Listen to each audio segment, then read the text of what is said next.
The most famous organization in professional sports was the Harlem Globetrotters. Abe Saperstein started the Globetrotters in 1926 and was based in Chicago until 1976. The team was first composed of 5 African American students from Wendell Phillips High School on the south side of Chicago.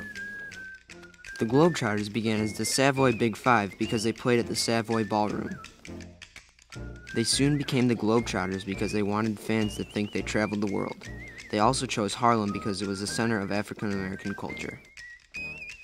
Saperstein was the team's coach, promoter, traveling secretary, and in some cases a sub off the bench.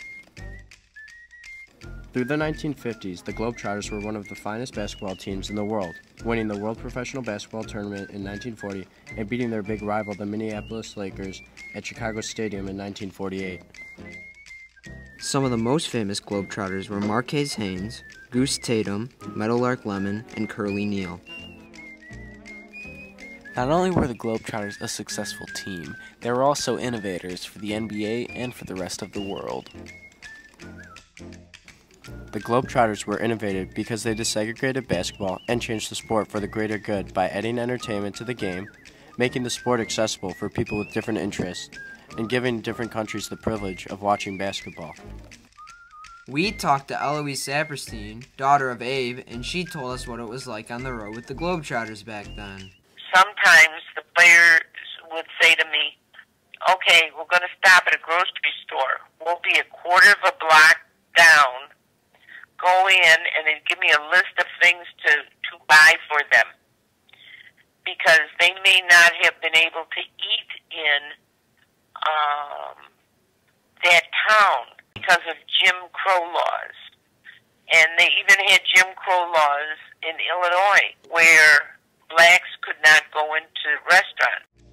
The basketball leagues at the time were strictly whites only, so the players had to roam the country finding opponents who were willing to play. A player from the Globetrotters desegregated the NBA by becoming its first African American player. In the 40s and early 50s, they didn't have blacks playing in the NBA. It was a totally white league. And the first black player was a Globetrotter by the name of Sweetwater Clifton from Chicago. And he was signed by the New York Knickerbockers. The Globetrotters also added the fun and entertainment of their shows to people of all different ages and interests. But the team didn't become a show with the clowning until the 1930s, both to entertain the crowd and give the very small bench a break in between.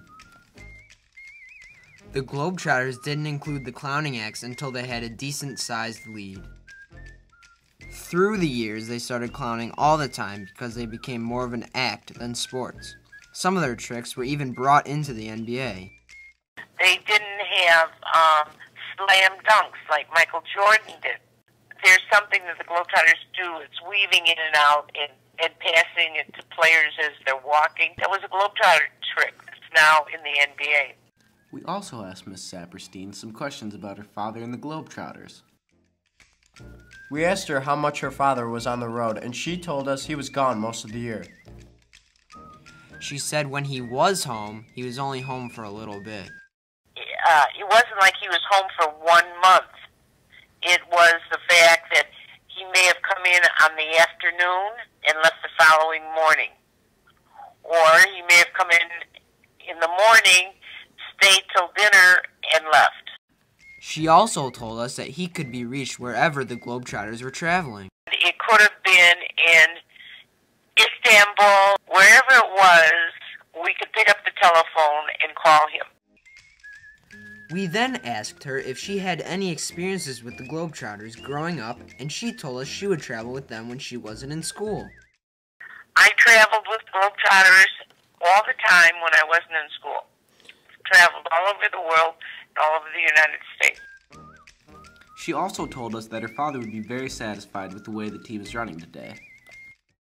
I've always told the Globetrotters, the players that play on the team, that as long as the Globetrotters go on the floor,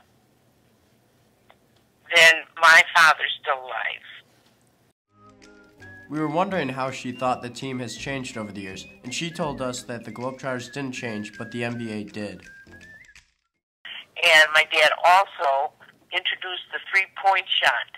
Yeah, that was never in basketball till my dad introduced it. And now, three-point shots are used in high schools, colleges, NBA teams. A lot of these things have changed because of the Globetrotters and because of the ideas of Abe Saperstein. Our final question was, how do you think the Globetrotters organization will do in the future? And she told us that it would stay the same, and also told us something very cool about the team. I think that they'll keep going.